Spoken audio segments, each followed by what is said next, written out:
గన్పూర్ ఉండే గన్పూర్ ఆల్రెడీ మా పార్టీలోకి వచ్చాడు కాబట్టి అక్కడ సమస్య ఉండదు. అన్న రాడు, ఎందుకనంటే ఆయన వికాస్ అయినటువంటి బిఆర్ఎస్ నాయకుడు.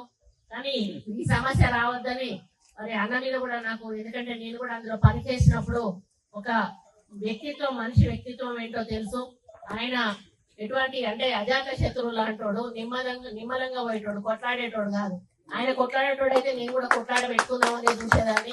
కానీ ఆయన కలుపుకోయేటువంటి వ్యక్తిత్వం ఉన్నది కాబట్టి నేను కూడా కలుపుకపోయే ఈ కార్యక్రమాలు చేసుకోవాలని ఒక నిర్ణయానికి వచ్చాం. కాబట్టి అన్న ఇక ముందు మరి అభివృద్ధి సంక్షేమం విషయానికి వచ్చినప్పుడు దయచేసి మీరు కూడా ఏవైనా కార్యక్రమాలు తీసుకునేటప్పుడు మీ నుండి ఏమైనా ప్రజలకు ఇవ్వాల్సి వచ్చినప్పుడు దయచేసి మా నాయకులని మీరు ఆలోచించకుండా అందరినీ కూడా కలుపుకోవాల్సిన బాధ్యత మీ మీద ఉంది. కాబట్టి అది కూడా మీరు ఆలోచించాలని ఈ సందర్భంగా విజ్ఞప్తి చేస్తా ఉన్నాను.